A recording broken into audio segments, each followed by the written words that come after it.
Hello दोस्तों, उम्मीद करते हैं कि आप सब अच्छे से होंगे। आज हम पढ़ने जा रहे हैं आउटपुट डिवाइसेस और एंड में हम देखेंगे कि इनपुट और आउटपुट डिवाइसेस को हम सीपीयू के साथ कहां पर प्लग इन करते हैं। तो एंजॉय कीजिएगा, बड़ा मज़ा आने वाला है।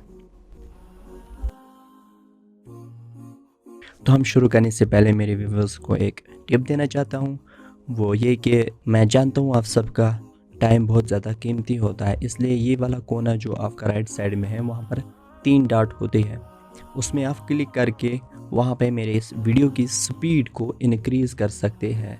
जितनी आपको लगे कि जहाँ तक आपको अंडरस्टैंड होता है उतनी ज़्यादा स्पीड आप रख ले, उससे आपका टाइम बहुत ज़्यादा बच जाएगा। आज हम आउटपुट डिवाइसेस पढ़ेंगे।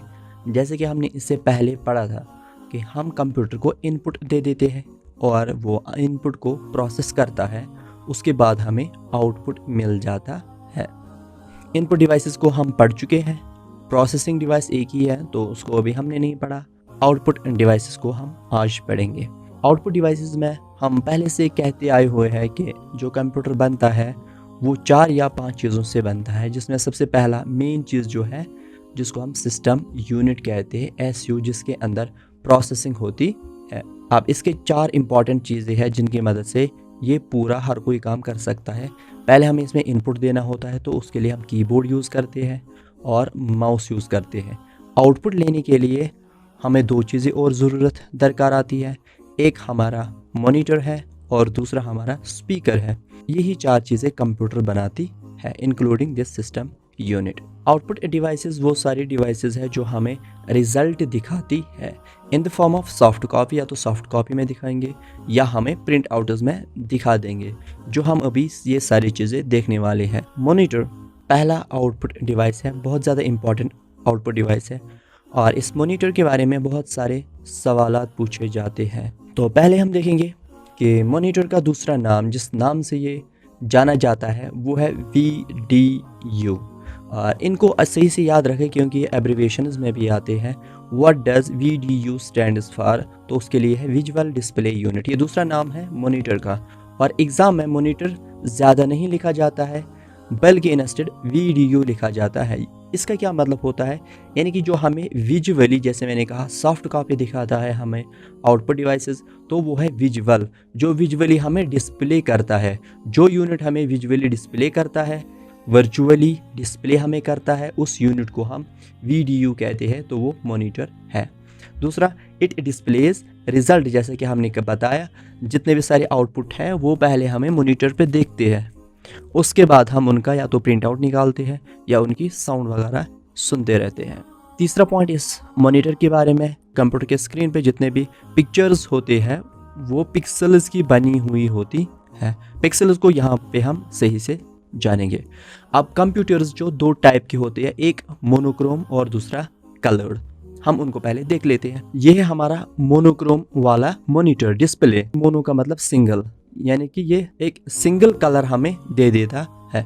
एक तो बैकग्राउंड होता है उसका, बैकग्राउंड के ऊपर जो भी चीज़ हमें डिस्प्ले हो जाती है वो सिंगल कलर की होती है, उसको हम मोनोक्रोम कहते हैं। उसके बाद है कलर्ड मॉनिटर्स, जो मल्टीपल कलर होते हैं, जिसमें सारे कलर्स होते हैं। फिर ये जो पिक्सल्स या क्लियरिटी वो किस चीज़ के ऊपर डिपेंड करती है, तो उसके लिए 3 चीज़ें रेस्पॉन्सिबल है। पहला है रेजोल्यूशन, दूसरा है डॉट पिच और तीसरा है रिफ्रेश रेट। हमारे स्क्रीन के ऊपर अगर कोई भी इमेज बनती है तो वो पिक्सल्स की बनती है। जैसे मैंने यहाँ पर ये चीज़ बना ली, आप ऐसा समझो ये एक पिक्सल है, ये दूसरा है, ये तीसरा है। अब रेजोल्यूशन कहती है कि इसमें हॉरिजॉन्टली और वर्टिकली कितने पिक्सल्स है। जितने ज़्यादा पिक्सल्स होंगे उतना ज़्यादा हमारी इमेज क्लियर होगी और जितने कम होंगे उतनी ज़्यादा हमारी इमेज क्लियर नहीं होगी। फिर डॉट पिच कहते हैं हम कि इस पिक्सल और इस पिक्सल के दरमियान में कितनी गैप है, यानी कि डॉट पिच। अगर इनकी गैप बहुत ज़्यादा होगी तो हमें इमेज ज़्यादा क्लियर नहीं दिखेगी। अगर इनकी गैप जो है बहुत कम होगी, यानी कि ये बहुत ज़्यादा डेंस है, यानी कि एक प्लेस पे बहुत ज़्यादा है, तो उससे हमारी इमेज जो है बहुत क्लियर दिखेगी। देन रिफ्रेश रेट, यानी कि ये हर कोई पिक्सल 1 सेकंड में कितनी बार रिफ्रेश होता है। जितनी हाई रिफ्रेश रेट होगी उतना ज़्यादा हमें वीडियो क्लियर दिखता है, या जब भी हम एक इमेज से दूसरी इमेज पे जाते हैं तो वो ज़्यादा क्लियर दिखती है। अगर ये रिफ्रेश रेट कम होगी तो वो ज़्यादा क्लियर नहीं दिखती। जैसे आपने देखा होगा आपके फ़ोन में कोई चीज़ जब मूव करती है तो वो हमें ज़्यादा क्लियर नहीं दिखती, बिकॉज ऑफ जिस रिफ्रेश रेट उसकी हो सकता है रिफ्रेश रेट बहुत कम हो जिसकी वजह से वो हमें नहीं दिखता। या जब हम गेम खेलते हैं तो बहुत सारे लोगों को गेम खेलने की वजह से उनके सर में जैसे चक्कर आते हैं या उनका स्टमक में पेन शुरू हो जाता है, वो इस रिफ्रेश रेट कम होने की वजह से उनको होता है। अगर ये रिफ्रेश रेट हाई होगी तो उनको वो परेशानी नहीं होगी। इस रिफ्रेश रेट को HZ हर्ट्ज में हम मेजर करते हैं। मॉनिटर के बहुत सारे किस्में हैं, बहुत सारे इसके टाइप्स हैं। तो ये कुछ टाइप्स हैं मॉनिटर के जिनको हम जानते हैं। पहला वाला है कैथोड रे ट्यूब। देख मैंने इनके नाम्स लिखे हुए हैं, इनके एब्रीविएशन पूछे जाते हैं, CRT ये वाला है। दूसरा है लिक्विड क्रिस्टल डिस्प्ले LCD, और तीसरा है लाइट इमिटिंग डायोड LED। ये चारों डिस्प्ले ही है। तीसरा है TFT यानी कि थिन फिल्म ट्रांजिस्टर TFT। इन चारों को हम समझते हैं, उससे पहले हम इन तीन को देखेंगे। ये तीन वाले हमारे नए हैं और ये तीनों स्लिम हैं। ये तीनों इनका जो लाइट वेट है यानी बहुत हल्के हैं as compare to this one. ये तीनों बहुत ज़्यादा, एक तो नए हैं, स्लिम है, लाइट वेट है, इनकी पावर की कंजप्शन भी बहुत ज़्यादा लो है और इनकी क्लियरिटी बहुत ज़्यादा है। कैथोड रे ट्यूब यानी कि CRT, ये डिस्प्ले जो आप पहले देख रहे हो इसको हम कहते हैं कैथोड रे ट्यूब। ये है वो डिस्प्ले। इसको हम 4 हिस्सों में डिवाइड करेंगे। ये है पहला हिस्सा, यहाँ तक दूसरा, और यहाँ से तीसरा, और यह है चौथा हिस्सा। आपके घरों में अगर किसी के पास पुराना टीवी हो तो आप इसको उसके जैसे देख सकते हो। जो पेट वाले टीवीज होते हैं ये हूबहू उसी के जैसे होता है। यहाँ सबसे पीछे इसमें एक वैक्यूम ट्यूब होता है जिसकी मदद से एक बीम पैदा होती है, एक लाइट पैदा होती है जो यहाँ से निकल के सीधे आगे आ जाती है। ये जो आगे वाला पोर्शन है तो उसके अंदर फास्फोरस डला हुआ होता है। आप इसका कलर ग्रे देख सकते हो। जब भी इसको ऑफ करते हैं वो फास्फोरस की वजह से इसका कलर है। जब यहाँ से एक लाइट बीम आती है ये उसको कंट्रोल करता है। यहाँ पर मैग्नेट होता है जो इस बीम को कंट्रोल करता है और वहाँ से डिस्पर्स करता है, या तो इस तरफ करेगा या इस तरफ करेगा, और इस पूरे स्क्रीन के ऊपर वो एक इमेज क्रिएट करता है जो भी हमें इमेज देखनी हो। अब ये ज्यादा यूज नहीं होते because of their heavy weight and much light consumption. उसके बाद दूसरा हम पढ़ेंगे लिक्विड क्रिस्टल डिस्प्ले। आपने सुने होंगे LCDs। आजकल के लैपटॉप वगैरह फोन में यही LCD ज्यादा यूज होता है। LCD में भी 2 लेयर्स होते हैं, एक आगे लेयर होता है, एक लेयर पीछे होता है, और इस लेयर के अंदर एक लिक्विड चीज होती है जिसके पीछे एक लाइट का सोर्स होता है, और लाइट के सोर्स के बीच में या तो हम मोनोक्रोम कलर यूज करते हैं या बहुत सारे कलर्स यूज करते हैं जिसकी मदद से हमें इस तरफ से जो भी चीज देखनी हो वो दिख जाती है। LCD की बात है लाइट इमिटिंग डायोड LED। आपने LED भी काफी सुना होगा, जो एक बल्ब हुआ करता है, कुछ इस तरह का है वो बल्ब। उसके अंदर से जब लाइट पास होती है, इलेक्ट्रिसिटी पास होती है, तो वो एक लाइट इमिट करता है, और ये लाइट जनरली रेड हुआ करती है। लेकिन अब इन्हीं को छोटे छोटे बल्ब को बहुत ज़्यादा तादाद में एक प्लेट के ऊपर जो असेंबल किया गया है, ऐसे बहुत सारे हैं, और इनकी मदद से इनको 3 कलर्स में चेंज किया गया। एक तो R, दूसरा G और तीसरा B। ये वर्ड आपने सुना होगा, R for red, G for green and B for blue. तो इन्हीं 3 कलर से हर कोई कलर बन जाता है। अगर आपको ये 3 चीज़ें RGB देखने हैं, अगर किसी के पास या आपके घर में कोई कंप्यूटर है या कोई भी टीवी है जो LED है, LED वाला टीवी है, तो आप अपने कैमरा को ओपन करें और उसके स्क्रीन के ऊपर जूम करें तो आपको ऐसी लाइन्स दिखेंगी। एक वाली लाइन रेड होगी, दूसरी वाली लाइन ग्रीन होगी और तीसरी वाली लाइन ब्लू होगी, और यही रिपीट होती रहेगी पूरे यहाँ तक। तो उसमें वही LEDs लगे रहते हैं जो बहुत छोटे छोटे होते हैं, और इसकी मदद से जितने ज़्यादा इसमें LEDs लगे हुए होंगे उतनी ही ज़्यादा हमारी इमेज क्लियर आ जाती है। फिर है तीसरा TFT। TFT कुछ नहीं है, बस यही है LCD। TFT LCD में ये है कि पूरा एक स्क्रीन है, पूरी स्क्रीन के अंदर एक लिक्विड बना हुआ है, और उसके पीछे लाइट आ रही है, उस लाइट को कलर्स की मदद से कंट्रोल किया जाता है और हमारे फ्रंट पे एक इमेज बन जाती है, जो मैं आगे कभी किसी वीडियो में इसको सही से डिफाइन करूँगा कि एक पिक्चर स्क्रीन के ऊपर कैसे बनती है। तो उसी तरह जो TFT है, यहाँ पे एक इंडिविजुअल सेल जो है, एक इंडिविजुअल पिक्सल जो है, उस इंडिविजुअल पिक्सल में ये LCD डला हुआ है। यानी कि अगर इसमें 1040 पिक्सल्स है तो इसमें 1040 LCDs डले हुए हैं, जिनके यानी कि ये एक पिक्सल जो है इसके पीछे वही चीज़ चल रही है जो LCD के पीछे के चल रही है, और इसकी वजह से हमारी इमेज काफ़ी क्लियर दिखती है। तो इनमें इससे ज़्यादा नहीं पूछा जाता है, बस जितना मैंने बताया उतना ही पूछा जाता है।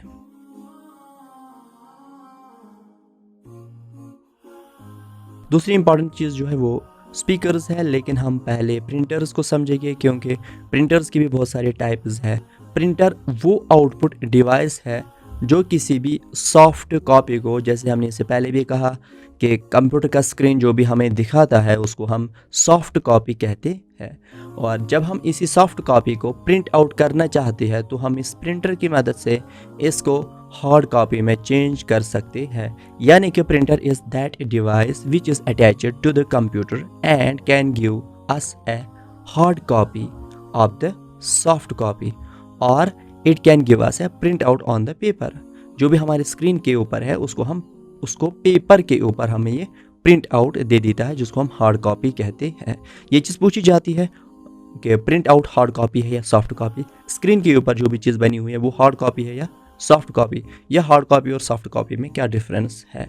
दो कैटेगरीज में डिवाइड किया हुआ है, पहला वाला है इम्पैक्ट प्रिंटर और दूसरा वाला है non impact printer. Impact printer हम उन सारे प्रिंटर्स को कहते हैं जिनमें कोई इंक का एक रिबन लगता है, और उस रिबन पे हम जब स्ट्राइक करते हैं तो वो पेपर के ऊपर लिखता है। इसके पीछे अगर हमने ऐसे पेपर रखा हुआ है, कॉपी करने के लिए कार्बन रखते हैं, उसी तरह एक रिबन हमने रख दिया, जैसे टाइपराइटर में आपने देखा होगा कि फिर हम स्ट्राइक करते हैं इस पेपर के ऊपर, जो कार्बन पेपर है उसके ऊपर अगर हमने ए ए ए ए लिखा तो वही चीज़ इस पेपर के ऊपर बना हुआ आएगा। तो इसलिए इसको इम्पैक्ट प्रिंटर कहते हैं, क्योंकि हमें इस चीज़ के ऊपर स्ट्राइक करना पड़ता है बार बार, ताकि वो स्ट्राइक होने के बाद ही पेपर पे लिखा जाता है। इनमें सबसे पहले है dot matric printer. Dot matric printer हम उस प्रिंटर को कहते हैं जिस पे ये स्ट्राइकर्स जो वर्ड नहीं बल्कि डॉट्स करते हैं। जब आप बैंक पे जाते हो, अपना बैंक स्टेटमेंट लेते हो, तो उस पे जो लिखा हुआ होता है आपने देखा होगा, वो ऐसे कोई भी चीज़ अगर बनी हुई है तो वो डॉट्स की बनी हुई होगी, उसको हम डॉट मैट्रिक प्रिंटर कहते हैं। ये अक्सर ऑफिस में यूज़ होता है, जितने भी गवर्नमेंट के ऑफिस है वहाँ पे ये चीज़ यूज़ होता है। या आपने अक्सर पोस्ट ऑफिस में जब भी हम कोई चीज़ कुरियर करते हैं तो वहाँ से जो हमें स्लिप मिलती है वो स्लिप इसी डॉट मैट्रिक प्रिंटर से बनी हुई प्रिंट की हुई होती है। उसके बाद है डेजी व्हील प्रिंटर। ये डेजी व्हील प्रिंटर क्या करता है, जैसे हमने कहा डॉट मैट्रिक प्रिंटर में वो डॉट्स बनाता है। अगर उसे कोई वर्ड लिखना है, फॉर एग्जांपल ए, मैं यहाँ पे ए लिख रहा हूँ इन डॉट्स की मदद से। आपने ऐसे देखा होगा काफ़ी जगह पे, काफ़ी रिसेप्ट्स पे ऐसे आपको लिखा हुआ मिलता है कि उसके ऊपर डॉट्स बने हुए हैं, डॉट्स की मदद से वर्ड्स बने हुए हैं। लेकिन डेजी वाले में भी ऐसे ही बनते हैं, वो डॉट्स की मदद से नहीं बल्कि पूरे एक वर्ड की मदद से, पूरे एक लेटर की मदद से वो चीज़ बनती है। अगर यहाँ पर हमें ए लिखना है तो ए वाला हैंडल यहाँ पे स्ट्राइक करता है तो ए पेपर पे आ जाता है। बी लिखना है तो बी वाला वर्ड इस पे स्ट्राइक करता है। जैसे सील वगैरह हम यूज़ करते हैं तो उस पर पूरा कुछ लिखा हुआ होता है, उसी तरह यहाँ ए लिखा हुआ है तो ए इस रिबन के ऊपर स्ट्राइक करेगा तो वो पेपर पे छप जाएगा। फिर है लाइन प्रिंटर। लाइन प्रिंटर में एक लाइन बन जाती है। इन तीनों में बस यही फ़र्क है, पहले डॉट वाला डॉट की मदद से वर्ड लिखता है, व्हील वाला लेटर्स की मदद से वो लिखता है, और लाइन प्रिंटर पूरी एक लाइन एक बार में लिखता है। ड्रम प्रिंटर एक ड्रम के ऊपर, गोल सा ड्रम होता है, उसके ऊपर एक पेपर को ले लेता है और लेज़र की मदद से इमेज को वो पढ़ता है और वही इफ़ेक्ट इस पेपर के ऊपर आ जाता है और वही चीज़ इस पे छप जाती है। इनमें सबसे ज़्यादा जो अच्छा है वो डेजी व्हील प्रिंटर है, क्योंकि इसका अल्फ़ाबेट बहुत क्लियर है तो इसकी लेटर जो काफ़ी क्लियर आ जाते हैं। डॉट मैट्रिक प्रिंटर उतना ज़्यादा क्लियर नहीं होता, लाइन प्रिंटर भी उतना ज़्यादा क्लियर नहीं होता है। ड्रम वाला अच्छा खासा क्लियर होता है एज़ कम्पेयर टू दीज 3। ये इम्पैक्ट प्रिंटर्स ये टाइम कंज्यूमिंग है, और दूसरी चीज़ इनमें बहुत ज़्यादा नॉइजी है, इनमें बहुत ज़्यादा शोर है, बट दे आर इकोनॉमिकल, यानी कि कम खर्चे में बहुत ज़्यादा काम करते हैं। Non impact printers as compare to impact printers, इनकी क्लियरिटी काफ़ी ज़्यादा होती है, और दूसरा ये काफ़ी फास्ट है, और तीसरा ये इकोनॉमिक नहीं है बल्कि कॉस्टली होते हैं। कॉस्ट के एतबार से ये इन सब में से महंगे होते हैं। अब सबसे पहले हम पढ़ेंगे इंकजेट प्रिंटर। इंकजेट प्रिंटर आपने यहाँ पे देखा होगा, ये वाला इंकजेट प्रिंटर है। एक्चुअली ये यहाँ से स्कैन कर रहा है और वही चीज़ यहाँ से प्रिंट आउट होके आती है। ये इंक को स्प्रे करता है पेपर के ऊपर, बहुत ही छोटे डॉट्स उसके ऊपर स्प्रे करते हैं, जिसकी मदद से इमेज की क्वालिटी जो है बहुत ज़्यादा बढ़ जाती है और हाई ग्राफिक्स को ये प्रिंट करता है। लेज़र प्रिंटर लेज़र बीम्स की मदद से इमेज को पेपर के ऊपर डिटेक्ट करता है और ये भी हाई क्वालिटी ग्राफ्स को बनाता है। ग्राफ जितने भी हाई क्वालिटी के बनानी हो वो लेज़र प्रिंटर की मदद से हम बनाते हैं। तीसरा है thermal printer. Thermal printer heat की मदद से, इसके अंदर जो इंक होती है वो एक्चुअली पाउडर की फॉर्म में होती है, और मैग्नेट की मदद से एक रॉड के ऊपर लेज़र की मदद से उस रॉड के ऊपर इमेज बनाता है, और फिर वही चीज़ पेपर के ऊपर चिपक जाती है, और गर्मी की मदद से वो उसके ऊपर चिपके ही रहती है। इस थर्मल प्रिंटर को आपने फोटोशॉप पे जितने भी बड़े बड़े फोटो स्टेट करने वाले जितने भी प्रिंटर्स होते हैं उनमें ये वाला यूज़ होता है, लेज़र वाला भी यूज़ होता है, और जो आपने छोटे इस तरह के प्रिंटर्स देखे होंगे वो भी शॉप्स पे यूज़ अक्सर होते हैं, और ये घरों में भी यूज़ होते हैं। बाकी जितने भी फोर स्टेट वाले हैं लेज़र और थर्मल वाला यूज़ करते हैं। अब ये दो प्रिंटर्स जो है इलेक्ट्रोमैग्नेटिक और इलेक्ट्रोस्टैटिक प्रिंटर्स, ये दोनों बड़े बड़े शॉप्स में यूज़ किए जाते हैं, क्योंकि इनसे हाईली जितने भी ज़्यादा बड़े प्रोजेक्ट होते हैं उनके काम ये आते हैं। ये सारे जितने भी अब तक हमें प्रिंटर्स पढ़े हैं उन सबसे ज़्यादा इनकी स्पीड बहुत ज़्यादा है और इनकी क्लियरिटी भी बहुत ज़्यादा है, तो ये हाईली यूज़ किए जाते हैं। जहाँ पे बहुत ज़्यादा हैवी लोड होता है प्रिंटिंग का, वहाँ पे ये दो प्रिंटर्स यूज़ किए जाते हैं। आजकल छोटे प्रिंटर्स आए हुए हैं जिनको नैनो प्रिंटर्स भी कहते हैं या माइक्रो प्रिंटर्स भी कहते हैं। मोबाइल के साइज़ से थोड़े बड़े होते हैं और मोबाइल से हम उनको प्रिंट आउट दे देते हैं। जो दूसरे नंबर पे सबसे ज़्यादा इम्पॉर्टेंट हम आउटपुट डिवाइसेस को यूज़ करते हैं वो है स्पीकर्स। स्पीकर्स को आपने देखा होगा, ये एक किस्म है स्पीकर का, और ये मैंने दूसरा किस्म यहाँ पे रखा हुआ है दिखाने के लिए। ये दो स्पीकर्स स्पीकर आउटपुट डिवाइस है जो हमें आउटपुट देता है in the form of sound. Speakers के दो तीन किस्में हैं। पहला वाला है हेडफोन्स जो हम कानों के ऊपर पहनते हैं। जो इंसान है उसके कान है, उसके ऊपर वो हेडफोन्स को पहनता है। और दूसरे नंबर पे है इनका ईयरफोन हम कान के अंदर पहनते हैं, और लीड होती है उसकी, और वो चीज़ हम कान के अंदर पहनते हैं। और तीसरे नंबर पे है हमारे इतने बड़े स्पीकर्स, और स्पीकर्स को हम तब यूज़ करते हैं जब हमें मेजॉरिटी लोगों को कोई चीज़ सुनाना हो। जब हमें अकेले में कोई चीज़ सुननी हो तो हम हेडफोन्स या ईयरफोन्स यूज़ करते हैं ताकि लोगों को डिस्टर्ब ना हो। तो दोस्तों हमने इनपुट डिवाइसेस को भी पढ़ लिया है और आउटपुट डिवाइसेस को भी पढ़ लिया है। ये मदरबोर्ड का या सीपीयू का बैक साइड जो होता है वो कुछ इस तरह से दिखता है। जितने भी लेटेस्ट है, ओल्ड का कुछ इस तरह का इंटरफेस नहीं होगा, लेकिन जितने भी नए हैं सब में यही वाला इंटरफेस हो जाता है। तो आज अभी मैं आपको दिखाऊंगा ये इनपुट और आउटपुट डिवाइसेस कहाँ पे हम इंजेक्ट करते हैं। यहाँ पे आप देख सकती है ये वाले दो पोर्ट्स, ये और इसके बाद ये वाले 4 पोर्ट्स और ये वाला एक पोर्ट, ये सब USB कहलाते हैं। बस इनमें डिफरेंस ये है कि पहले वाला जो ये 2.0 है, ये रेड वाला है 3.2 और ये वाला है 3.0। जितने भी ये पोर्ट्स हैं USB वाले पोर्ट्स, ये हमें एज एन इनपुट भी लगते हैं और एज एन आउटपुट भी लगते हैं। अगर हमारे पास प्रिंटर हमें इन करना है तो हम इन में से किसी भी पोर्ट में उसको इन कर सकते हैं, प्लग इन कर सकते हैं और हमारा प्रिंटर जो है अच्छे से काम करेगा। या अगर हमें कोई माइक इंसर्ट करनी है तो वो भी हम इन्हीं में से, अगर वो USB है तो इन्हीं में से किसी को किसी पोर्ट में हम इंसर्ट कर सकते हैं। अब इसके बाद ये वाला HDMI कहलाता है, तो ये डिस्प्ले पोर्ट होता है। इसकी मदद से हम डिस्प्ले को यहाँ से हम मॉनिटर को प्लग इन करते हैं। और ये वाला जो C टाइप केबल आप देख रहे हो, ये भी हमें 4K या 8K मॉनिटर के लिए होती है, क्योंकि 4K और 8K वाले मॉनिटर में यही वाली केबल C टाइप वाली केबल होती है, जिसकी रेजोल्यूशन 4K या 8K होती है। इसके बाद यहाँ पर आपने जो ये देखा है, ये LAN, यानी कि अगर हमें इंटरनेट के साथ कनेक्ट करना है तो वहाँ पे इसको कनेक्ट कर सकते हैं।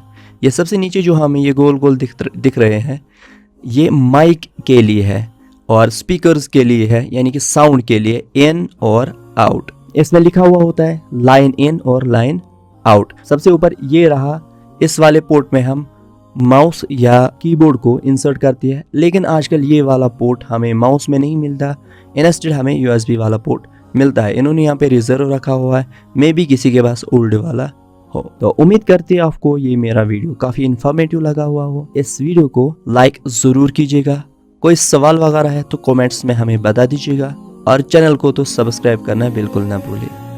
Thank you, bye bye, next video में मिलते हैं।